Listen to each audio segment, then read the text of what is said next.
There's one thing that can quietly destroy your transmission even when everything else is working fine, and that is heat.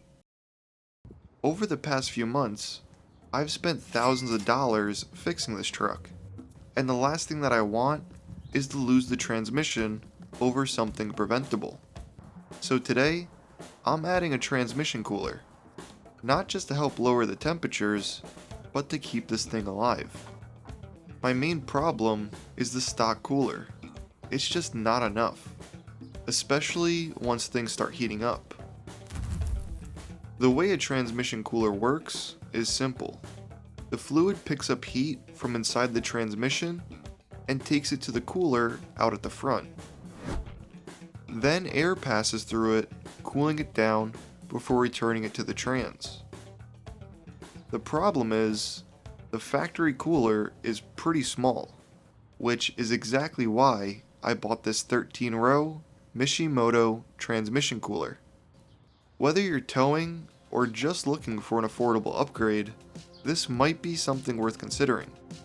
It's designed to move more fluid and improve cooling efficiency compared to the stock setup. In the right conditions, it can help drop transmission temps by 30 to 40 degrees. As much as I don't like the stock cooler, I'll give it this. It's mounted in the perfect spot. Even though the new unit is a lot bigger, I still want to use that same exact spot. To make that work, I'm going to have to trim some of the plastic for clearance. Now, I could mount it somewhere else, like in the middle of the front bumper. There's definitely enough room here, but the reason the factory put it here is because it's right in front of the fan, which is going to pull air straight through the cooler. That airflow is especially important when you're sitting in traffic or idling. The only issue is, the stock mounting points don't line up with the new cooler, at least without extensions.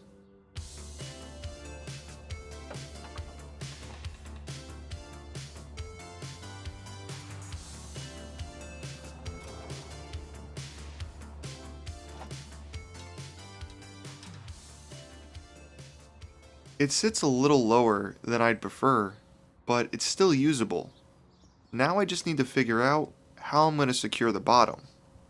There isn't a ton of mounting points down here, so I'm going to have to get a bit creative.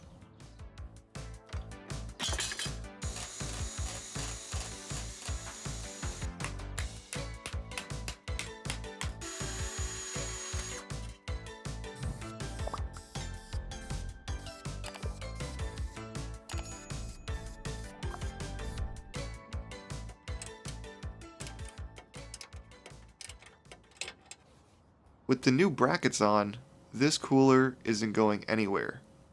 That just leaves the lines. It really doesn't matter which side is in or out, as long as the fluid is flowing through the cooler.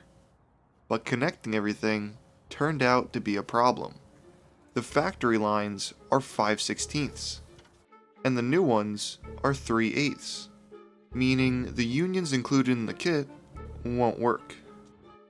A brass or copper fitting would have been the easiest solution, but most of those really aren't meant to handle this kind of pressure long term, which pretty much left me with one real option.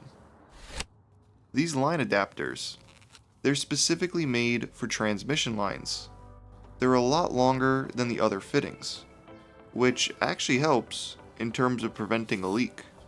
Now, the next challenge is routing these lines. I bought some of these P-clamps for that exact reason.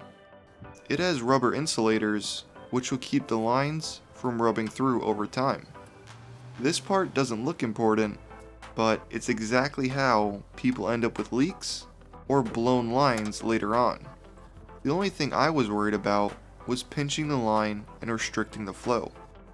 Luckily, this assortment pack had just the right size. Now the lines are secured and not rubbing against anything. All that's left is adding the clamps. The last thing I want is one of these hoses popping off. So I made sure they were tight enough to keep the hose on, but not to the point where it'll be damaging it. That should be it.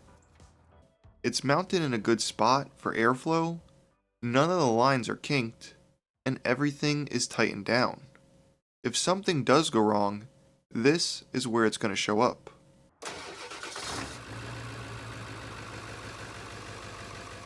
I don't see any leaks, which is a good sign. However, after shifting through the gears, I was met with a dry dipstick. With the larger cooler and longer lines, I should probably add some fluid. The amount will vary depending on your setup. In the end, I added about a quart to bring it back up to the level. Now with everything topped off, I think it's time for a quick test drive.